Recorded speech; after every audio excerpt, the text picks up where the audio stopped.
தேர்தலை எதிர்கொள்ள வேண்டும் என்கின்ற ஆயத்த பணியில் தலைமை கழகத்திலே அமர்ந்து தலைமை கழக நிர்வாகிகளை அழைத்து வைத்து கருத்துக்களை பரிமாறிக்கொண்டார்கள். அதைத் தொடர்ந்து மாவட்ட செயலாளர்கள் கூட்டம் 2-3 மாவட்ட செயலர் கூட்டம் கூட்டப்பட்டு முடிவெடுத்த கருத்துக்களை மாவட்ட செயலாளர்கள் எடுத்துச் சொல்லி மாவட்ட செயலாளர்கள் ஒவ்வொரு மாவட்டத்திலேயும் இருக்கின்ற கட்சி நிர்வாகிகளோடு சேர்ந்து எப்படியெல்லாம் கட்சி பணியை வருகின்ற 26-இல் எதிர்கொள்வதற்குரிய நடவடிக்கை எடுக்க வேண்டும் என்று பொதுச் செயலாளர் அவர்களுக்கு ஆணையிட்டார்கள். அதோடு மட்டும் நின்றுவிடாமல் ஒவ்வொரு மாவட்டத்திற்கும் ஒரு பொறுப்பாளரை நியமித்தார். இந்த மாவட்டத்திற்கு அனுப்பக்கூடிய சகோதரர் ஆசிமணி அவர்களை நியமித்தார்.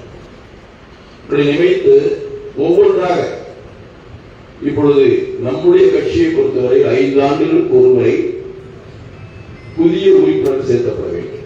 ஏற்கனவே உறுப்பினராக இருந்தாலும் கூட 5 ஆண்டுக்கு ஒரு முறை புதுப்பிக்க வேண்டும். அது புரட்சித் தலைவர் காலத்திலிருந்து புரட்சித் தலைவர் அம்மா காலத்திலிருந்து புரட்சித் தலைவர் அம்மா மறைவுக்கு பின்பாக கழகத்துறை பொதுச் செயலாளர் பொறுப்பை பெறுவதற்கே பல்வேறு சோதனைகளை சந்திக்க வேண்டிய ஒரு சூழல் இருந்தது. புரட்சித் தலைவர் அம்மா மறைந்திருந்து ஆட்சியையும் கட்சியையும் வழிநடத்துவதற்கு பல்வேறு சோதனைகளை சந்தித்து அதை இரண்டும் ஒருமுகப்படுத்தி முறைப்படுத்தி கொண்டு போனோம். 2021 தேர்தல் முடிந்த பின்பு வெற்றி வாய்ப்படைந்து எதிர்கட்சியாக வந்தபோது அமைதியாக இருந்தவர்கள் இந்த கட்சியை கைப்பற்ற வேண்டும் என்று பல்வேறு வகையிலே நீதிமன்றங்களுக்கும் காவல் நிலையங்களுக்கும் எல்லாம் சென்றார்கள். அதையும் மீறி 2400 பொதுக்குழு உறுப்பினர்கள் ஒன்று கூடி உண்மையாக இந்த உழைக்கத்திற்கு கடந்த 4 ஆண்டு காலமாக கடுமையாக உழைத்தவர் நடந்து முடிந்த நாடாளுமன்ற தேர்தலிலும் கிட்டத்தட்ட 20,000 கிலோமீட்டர் ஒருவராக தனி மனிதனாக சுற்றுப்பயணம் மேற்கொண்டு வாக்குகளை சேகரித்தவர். அதே போல சட்டமன்ற தேர்தலிலும் தனி மனிதனாக சென்று ஒவ்வொரு சட்டமன்ற வேட்பாளரையும் அறிமுகப்படுத்தி கிட்டத்தட்ட 25,000 கிலோமீட்டர் சுற்றி இந்த இயக்கம் வெற்றி பெற வேண்டும் என்பதற்காக கடுமையாக உழைத்தவர். அப்படி உழைத்தவர் தான் இந்த கட்சிக்கு தலைமையேற்க வேண்டும் என்று 2004 பொதுக்குழு உறுப்பினர்களும் ஒன்று கூடி ஏகமனதாக கட்சியுடைய பொதுச் செயலாளர் பொறுப்பை எடப்பாடி இடத்தில் ஒப்படைத்தார்கள்.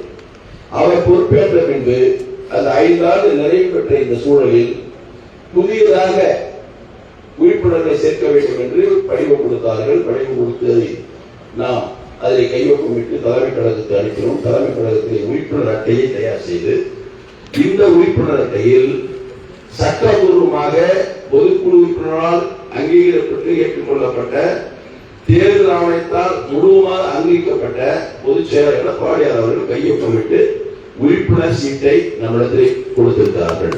இதை ஒவ்வொரு தொண்டனத்திலும் சேர்க்க வேண்டும். அது முதல் வேலை. இங்க காட்டினாங்க, நம்ம தம்பி காட்டினாரு, ரொம்ப மகிழ்ச்சி. ஆனா ஒரு சந்தேகம் எப்படின்னா, இங்க இருக்கிற நிர்வாகிகளை நீங்க ஒப்படைத்திருக்கீங்க, அது கையெழுத்து வச்சிருக்கீங்க.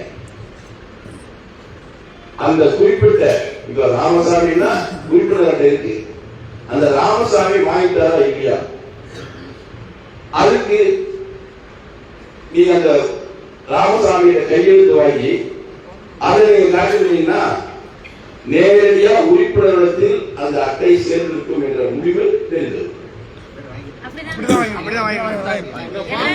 வாங்கினு சொல்றீங்க, எங்களுக்கு காட்டுல இது ஒன்று போகக்கூடாது. அதாவது அதாவது இதுவரையில் நாங்க தொடர்ந்து வந்தது ஒரு சில இடங்கள் இது மாதிரி இருக்கு. ஒரு சில இடங்கள்ல முறையா அழகா கையெழுத்து வாங்கி அந்த கையெழுத்து வாங்கினதையும் புக்லெட் போட்டு அதையும் வெளியூர் போன எத்தனை பேர் இருக்கலாம், வெளிநாட்டு போன எத்தனை பேர் இருக்கலாம், இறந்தவங்க எத்தனை பேர் இருக்கலாம், டபிள்யூ போட்டு போட்டுருக்காங்க. முடிஞ்சு நம்முடைய அறுபத்தோரு ஆசிரியர்கள் அதை தயார் பண்ணி நான் மறுபடியும் வரும் சரியா தயார் பண்ணி நீ கொடுக்கணும்னு கேட்கிறேன். முதல். ரெண்டாவது, இப்போ நாம இந்த தேர்தல் 2026 தேர்தலில் ஒரு புதிய அணுகுமுறையை நாம கொண்டு முயற்சி பண்றோம். இப்போ ஒவ்வொரு பூத்துக்கும் நாம தேர்தல் கமிட்டி அமைச்சோம். நாம என்ன பண்றோம்னா நம்முடைய பொதுச் செயலாளர் அவர்கள் முடிவெடுத்து ஏற்கனவே மாநகராட்சி நகராட்சி ரெண்டு மட்டும் ஒவ்வொரு வாக்குச்சாவடியிலும் ஒரு கிளைக்கழகத்தை உருவாக்கணும்னு சொன்னாரு. இப்ப மறுபடியும் தமிழ்நாடு முழுவதும் ஊராட்சிகள் வாக்குச்சாவடியில் கூட அந்த கிளைக்கழகத்தை அந்த பூத்துக்கு ஏற்படுத்தணும் சொல்லியிருக்காரு. அப்படி சொல்லும் போது இப்ப நீங்க இந்த உறுப்பினர்கிட்ட வந்திருக்கோம். உறுப்பினர்கிட்ட வந்ததுக்கு பின்னாடி நீங்க ஒவ்வொரு பூத்தை உட்கார்ந்து இப்போ கார்பரேஷன்ல ஒரு பூத்து இந்த தெருவில் ஒரே தெருவில் இருந்து போயிடும். முனிசிபாலிட்டி ஓரளவுக்கு அப்படி வந்துடும். ஆனா ஊராட்சி அப்படி வராது. 2 கிராமம் 3 கிராமம் சேர்ந்துதான் ஒரு பூத்து வரும். அந்த 2 கிராமம் 3 கிராமம் சேர்ந்து பூத்து வர்றது நீங்க அந்த கிளைக்கழகம் பூத்த கிளைக்கழகம் தயார் பண்ணும் பொழுது அந்த 2-3 கிராமத்தில் இருக்கிற கட்சி நிர்வாகிகளை அழைத்து உட்கார வைத்து அவர்களோடு பேசி அதில் யார் யார் வேகமாக இருக்கிறார்கள் என்பதை தெரிந்து கொண்டு அதற்கு தலைவர், துணைத் தலைவர், துணை செயலாளர், செயலாளர், பொருளாளர் 9 போஸ்ட் அது போடணும். அது போட்டு விட்டக்கூடாது. 15 நாளைக்கு ஒரு நாளைக்கு கூட்டு உட்காந்து பேசணும். இது கொஞ்சம் சிரமமான வேலை.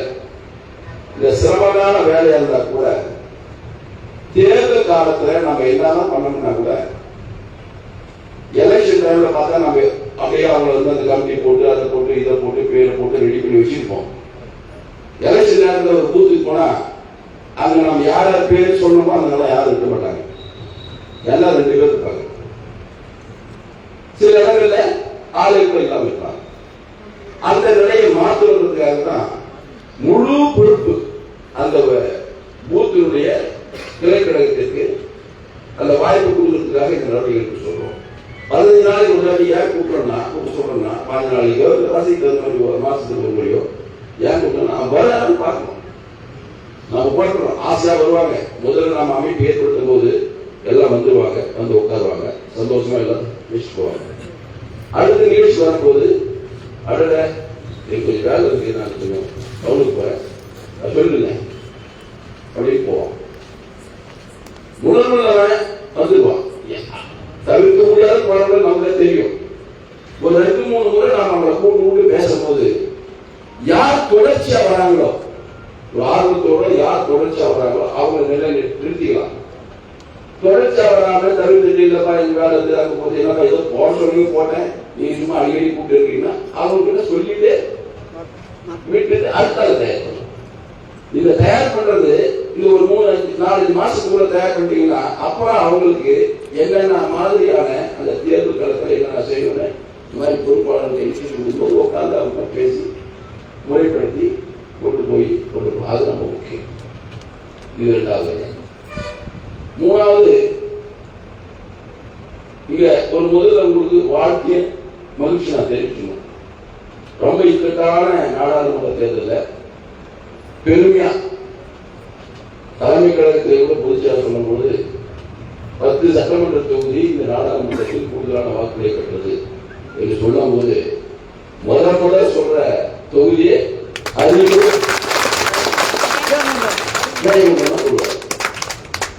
அந்த அளவுக்கு ஒரு மரியாதையை இந்த இயக்கத்துக்கு இங்கே இருக்கின்ற மாவட்ட செயலாளர் இருந்து கடைசி தொண்டன் வரை அத்தனை பேரும் உழைத்து இந்த இயக்கத்திற்கு ஒரு பெரிய கௌரவத்தை செய்து அதற்காக தலைமை கழகத்தின் சார்பாக உங்களுக்கு இந்த வாழ்த்துக்களையும் நன்றியும். இது ஒரு போதை வந்துருவார். ஆனா முயல் மாதிரி ஆகிடுவார் 2026. இதுல இன்னும் 10,000 ஓடு எழுதி காட்டணும். அரியலூர்ல 2000 ஓடு ஜெயங்குளத்தில் காட்டிடணும். இன்னும் 10,000 ஓடு சேர்த்து எழுதி காட்டணும். அங்க இன்னும் 5,000 ஓடு சேர்த்து அந்த மாதிரி சிந்தனையோடு நம்முடைய செயல்பாடு. அந்த செயல்பாடுகள் எப்படி இருக்குன்னா அவ கணக்கு போட்டா இங்க வாக்காளர் பெருமக்கள் நாம சரியா அவங்க கிட்ட அணுகுனா ஓட்டு போட்டு ரெடியா இருக்காங்க. அதுவும் இன்னைக்கு ஆட்சி மேல பெரிய அதிருப்தி வந்துச்சு. ஏன்னா 520 பொய் வாக்குறுதிகளை கொடுத்து அந்த வாக்குறுதியை நிறைவேற்றதுனால அந்த வாக்குறுதிகளுக்கு ஆசைப்பட்டு ஓட்டு போட்டாங்க. இவங்க சொன்னதான் நம்ம கொடுத்துருவாரு, நம்மளோட ஆட்சி சரியில்லைன்னு மாற்றி ஓட்டு போடல, எடப்பாடியார் ஆட்சி சரியில்லைன்னு மாற்றி ஓட்டு போடல, இன்னும் கூடுதலான சின்ன பையன் கம்பெனி அந்த மாதிரி ஆசை கொடுத்தேன். அது மாதிரி நான் காசு கொடுக்குறேன் கரண்ட் பில் ஏற்றல 100 நாள் 150 நாள் போடுறேன், இப்படி ஒவ்வொன்றா சொல்ல போய் அப்படியே படி பார்த்தேன். சரி இருக்கட்டும், இந்த அளவு ஒரு முறை வருஷத்துக்கு ஒரு 3 லட்சம் ஓட்டு மாற்றி போட்டதுனால நாம வெளியே வந்து நாம போயிட்டோம். ஆனா உள்ள போய் கொடுத்த வாக்குறுதிகளை நிறைவேற்றினாரா நிறைவேற்றல. அதனால பெரிய அதிருப்தி இருக்காங்க. அந்த அதிருப்தியை நாம முழுமையா பயன்படுத்திக்கணும். அந்த முழுமையா பயன்படுத்திக்கிறதுக்கு நாம ஒற்றுமையா ரொம்ப முக்கியம். நமக்கு 2 தொகுதி ஜெயிச்சுக்க மகிழ்ச்சி. ஆனால் இது ஒரு பெரிய குடும்பம். இந்த பெரிய குடும்பத்துல எப்படி இருந்தாலும் ஒருத்தருக்கு ஒருத்தர் சில சங்கடங்கள் இருக்கும். ஒரு தேர்தல் வருது, ஒரு சேர்மன் எலெக்ஷன் வருது, இல்லை ஒரு எம்எல்ஏ எலெக்ஷன் வருது, 4 பேர் 5 பேர் அந்த சீட் காசுப்பட்டுருவோம். 4 பேர் 5 பேர் சீட் காசுப்பட்டு போது ஒரு ஆள் தான் கொடுப்பாங்க தலைமையில, மீதி 3-4 பேர் கிடைக்காது. ஆனா அந்த 3-4 பேருக்கையும் ஃபாலோவர்ஸ் இருப்பாங்க. நம்ம கட்சி எங்க அடிக்காதுன்னா அந்த 4 பேர் 5 பேர் ஸ்ட்ராங்கா அடிக்கிறான்னு வச்சுக்க ஒரு தொகுதியில, அது சேர்மன் எலெக்ஷன் சரி, கவுன்சில் எலெக்ஷன் சரி, அந்த ஸ்ட்ராங்கா நிக்கிறதுல இந்த 4-5 பேருக்கு ஃபாலோவர்ஸ் இருப்பாங்க. அந்த ஃபாலோவர்ஸ் தன்னுடைய தலைவலி கிடைக்கிற போது வருத்தப்படுவான், வருத்தம் பண்ணுவான். ஆனா கட்சி எதிர்த்து செய்யணுன்ற சிந்தனை அவனுக்கு வராது. ஆனா அவனை வேகப்படுத்தணும். அவனை வேகப்படுத்தினா யார் சொன்னா வேகப்படுவான்? யார் தலைவனா நீங்க இருக்கிறீங்களோ அவன் சொன்னா அவனை வேகப்படுவான். அவன் வந்து இப்போ வந்து வேகத்துக்கு போக மாட்டார். ஏன்னா வருத்தம் மனசு நம்ம கையில் சீட்டு வேலைக்கு போயிட்டப்பா, இந்த வருத்தம் அவர்கிட்ட இருக்கு. அந்த வருத்தத்தை இருக்கிறவரை அந்த வருத்தத்தை போக்க வேண்டியது சீட்டு கிடைச்சிங்களா அவருடைய கடமை. போய் அவரை சமாதானப்படுத்தி வேலைப்படுத்தணும். இந்த 2026 தேர்தல் வந்து நமக்கு வாழ்வா சாவா. அதிமுகவுடைய கௌரவம், புரட்சி தலைவர் எம்ஜிஆருடைய புகழ், புரட்சி தலைவர் அம்மாவுடைய புகழ், இது எல்லாம் காப்பாற்றப்படணும்னா 2026 நாம் வெற்றி பெற்றால்தான் நமக்கு எதிர்காலம். நாம் இந்த வெற்றி வாய்ப்பு இழந்தோம்னா முன்னெல்லாம் மாதிரிலாம் இல்லை. காங்கிரஸ் திமுகவும் இருந்த போது 2 கட்சி, நாம ஜெயிச்சோம், காங்கிரஸ் வெளியே போயிட்டான். தொடர்ந்து மறுபடியும் தேசிய கட்சி வந்துருக்கோம். கருணாநிதி தப்புல புரட்சி தலைவர் எம்ஜிஆர் கட்சி விட்டு வெளியே வரார், கட்சி ஆரம்பிக்கிறார். காங்கிரஸ் மக்கள் வந்துடலாம், நமக்கு திமுக போயிட்டு வந்துருது. காங்கிரஸ் காணாம போயிடுது. கட்சியில காங்கிரஸ் நம்ம கிட்ட தோல்வி ஜெயிக்குது. உன்னை நம்ம தோல்வி திமுக ஜெயிச்சு. அப்போ தேர்தல் காலம் வரும்போது ஒரு பக்கம் அதிமுக ஒரு பக்கம் திமுக. இது தொடர்ந்து இது வந்தது. இது இடையில கொஞ்சம் கொஞ்சமா ஜாதி கட்சி வந்துச்சு. கொஞ்சம் கொஞ்சமா தன்னுடைய சுய முயற்சியா சில கட்சிகள் வந்துச்சு. இப்படி வரும்போது சிந்தனை வந்து பிரிஞ்சு போகுது. ஓட்டர்ஸ் நினைக்கலாம் ஒரே கட்சி 2 கட்சி இருந்த மாதிரி 4 கட்சிக்கு வந்துருக்கு. 4 கட்சிக்கு வரும்போது நான் உஷாரா இல்லைன்னா இதுல வெற்றி வாய்ப்பு பெறணும்னா அந்த உதவி கட்சிகள் மேல் வரதுக்கு வாய்ப்பு வந்துடும். நாம வெற்றி வாய்ப்பு பெறலாம், திமுக வெற்றி வாய்ப்பு பெறலாம். அதனால நமக்கு பலமான கட்சி, நல்ல ஒரு உணர்வுள்ள தர்ம சிந்தனையுடைய கட்சிக்காகவே தன்னை முழுமையாக ஈடுபடுத்திக் கொண்ட தொண்டர்கள் உடைய இயக்கம் அனைத்து இந்திய அண்ணா திராவிட இயக்கம். அது மாற்று கருத்து இல்லை. அந்த தொண்டனை அவர் கட்டி கொடுக்கணும், அந்த தொண்டனை அவர் அரவணைச்சிருப்போம், அந்த தொண்டனுக்கு தேவையானதை அவர் செய்யணும், செலவு பண்ணணும். மிக மாவட்டத்தார் ஒன்றும் கவலை இல்லை, காசு கீசு இல்லைன்னு விடாதீங்க, கவனம் சொல்லு, வேற வழி இல்லை. இப்படி ஆளுங்க சொல்றாரு என்கிட்ட, பரவாயில்ல, நமக்கு இன்னைக்கு இவ்வளவு பெரிய ஸ்டேட்டஸ் வந்துருக்கு. இந்த கட்சியில் தான் இவ்வளவு தெரியுது, முழுசாக இங்க யாருக்கு தெரியும், அண்ணா திமுக தெரியுது, அதுதான் ராஜ்யத்தில் இருக்கு. அதுதானே ஆசைக்கு இவ்வளவு பெரிய மரியாதை இந்த கட்சி நமக்கு கொடுத்துருக்கு. இவ்வளவு பெரிய மரியாதை கொடுத்த இந்த கட்சியை காப்பாற்ற வேண்டியது நம்முடைய கடமையா இல்லையா? நம்முடைய சரியான கடமை.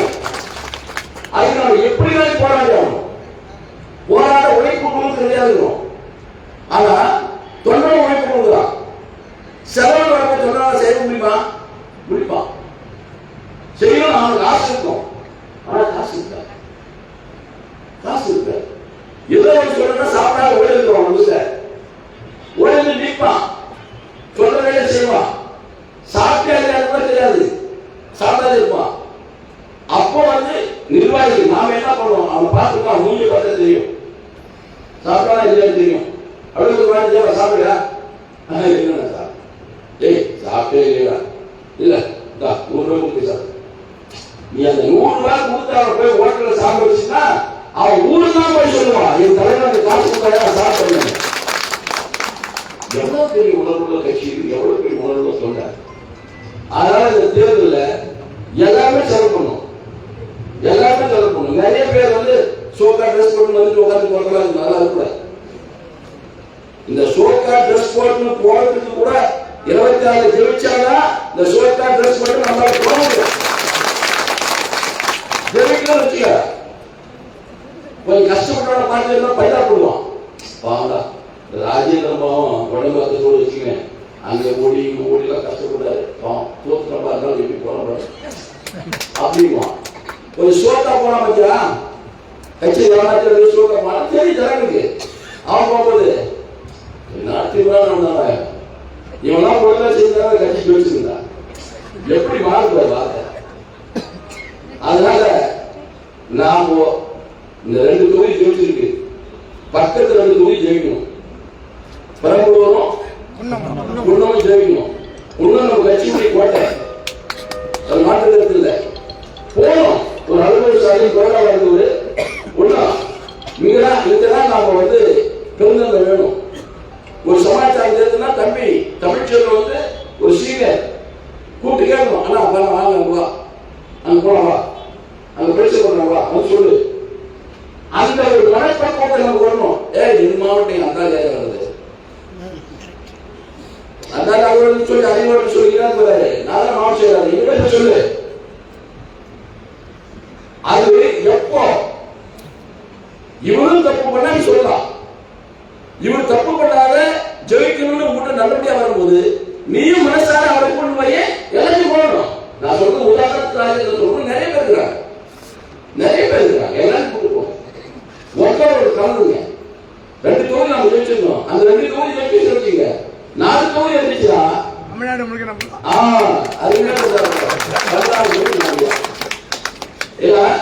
இங்க தேர்தல் ஒரு வித்தியாசமான தேர்தல். இந்த பகுதி தேர்தல் ஒரு வித்தியாசமான தேர்தல். பணம் படைச்சவங்க நிறைய பேர் தான்.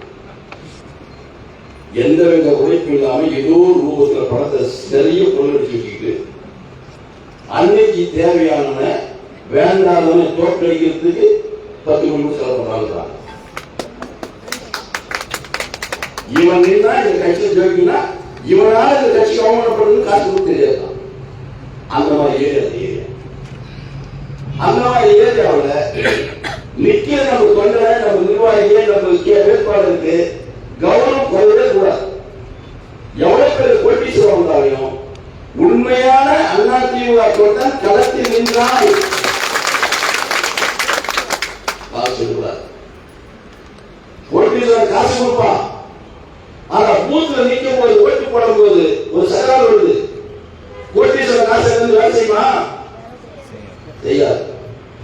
அந்த தகவல்ல அன்னைக்கு 100 ரூபாய் வாங்கிட்டு சாப்பிட தொண்டை அந்த தொண்டை தான் நிற்பாங்க.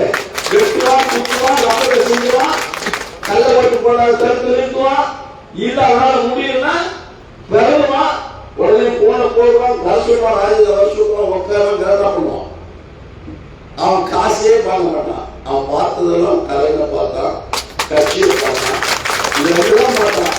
அவன் என்ன ஆசைப்படுறான்? கௌரவமா ஊர்ல நிக்கணும். டீக்கல்ல போய் உட்கார்ந்தா டீ குடிக்கும் போது எதிரி டீ வளர்றதா எங்கால நாங்க பேசி வச்சா அந்த உணர்வோட போராடக்கூடிய குணமுடைய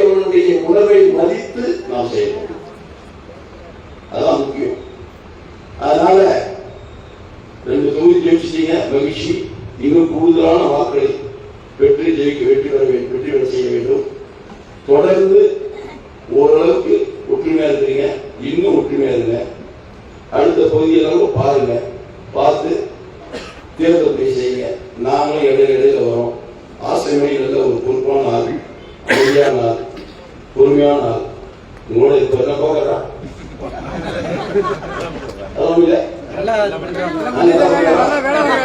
கொஞ்சம் அப்ப தொண்ணூத்தி இப்ப ஜாஸ்தி இருப்பாரு. மகிழ்ச்சி. அதனால மீண்டும் ஒரு முறை இந்த 2 தொகுதியிலும் பெரிய வாக்கு வித்தியாசத்தை வெற்றி பெற செய்த உங்களுடைய உழைப்பிற்கு சிறந்தாழ்ந்தி வணக்கத்தை தெரிவித்துக்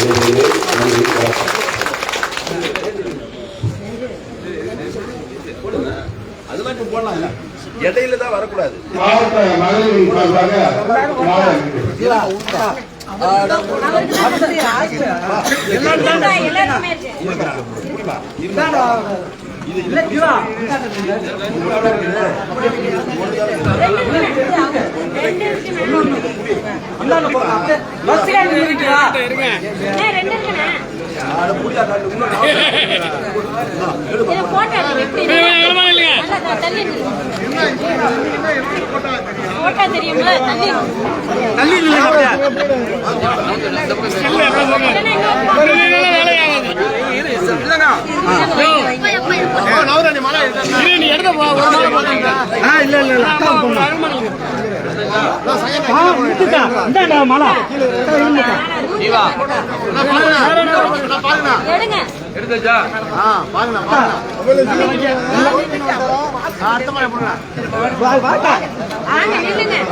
எங்க மகள் நீங்க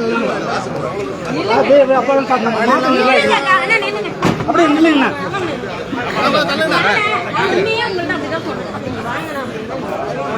இந்தாண்ட இல்லைங்க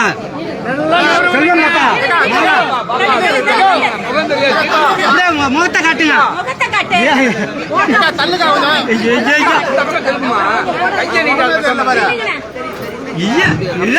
திருப்பி அவங்கள மறைக்கிறீங்க. Okay okay